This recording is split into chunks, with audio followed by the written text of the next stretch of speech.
What will be the Africa CDC's advice to member state governments who are also procuring separately from the coordinated continental purchase being led by the Africa CDC and its partners, particularly as regards to price and negotiations, as well as direct access to manufacturers?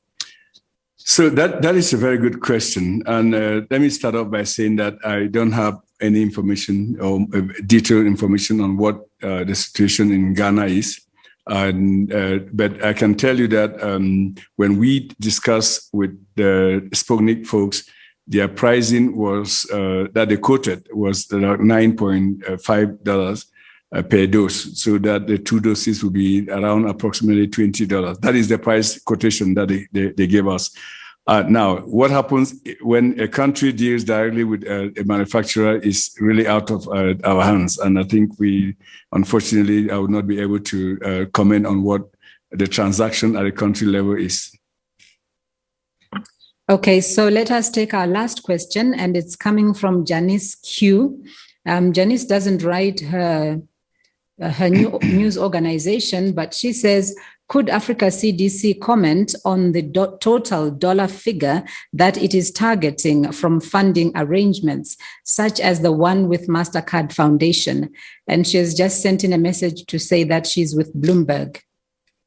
So when we started our analysis, and in leading up to the development of the continental strategy for COVID vaccine access on the continent, we were very clear that based on our analysis, we will need up to about $10 billion for the continent to be able to immunize itself and get up to at least 60% of the population immunized. So that was the projection at that time last year. So we continue to believe that we need to get resources for vaccination, which is the actual act of rolling out the vaccines, in addition to the money that is required for acquiring the vaccines as a collective. So that is the overall ballpark that we had estimated and projected at that time.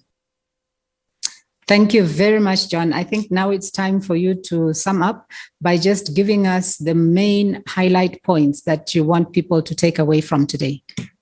No, thank you, Wayne. The continent is going through a third wave, no doubt about that. And we know that on the 8th of May, we convened an emergency meeting of the ministers of health and agreed on adapted strategy in anticipation of that. Anyway, because we knew that we were going to definitely have a third wave, because that is the nature of pandemics. And there are 3 things that we continue to highlight.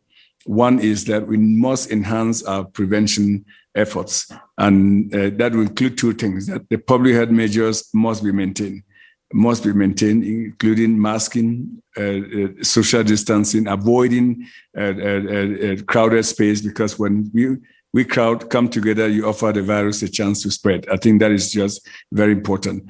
And masks worked, we know that. And masks for now are our best vaccines for the continent, while waiting for large-scale vaccinations to happen maybe later towards the end of the year. Then we also talked about in order to tackle this third wave, we must have enhanced monitoring, which means surveillance. We must use the rapid antigen tests that we have to improve and strengthen our surveillance system. That way, we pick up the hotspots before they become problematic, for the hotspots for emergence of this virus before they become problematic. We also talked about the need to have enhanced monitoring of the variants. We now know that the variants are extremely impactful to our program. They create, in some scenarios, less efficacy for the vaccines or effectiveness for the vaccines. And secondly, transmission can actually be enhanced by up to 40% in with some of the variants. And lastly, that all countries, as we move towards the third wave, must arm themselves with treatment facilities that include availability of oxygen and other treatment-related commodities. I think that is the key message for this week, is moving towards the third wave will require that we do the things that we have been doing even more.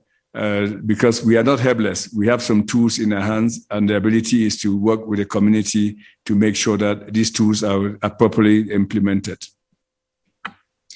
Thank you very much. That was Dr. John Nkengasong, the director of the Africa CDC, and bringing this press conference to a close.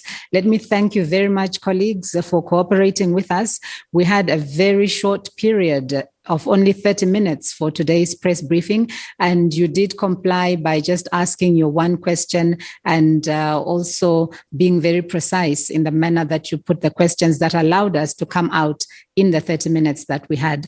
But for next week, we will be back to our usual 1 hour, and that will be at 12. And there you have it from the Director General of the Africa CDC, Dr. John Nkengasong, saying Africa is definitely in a third wave.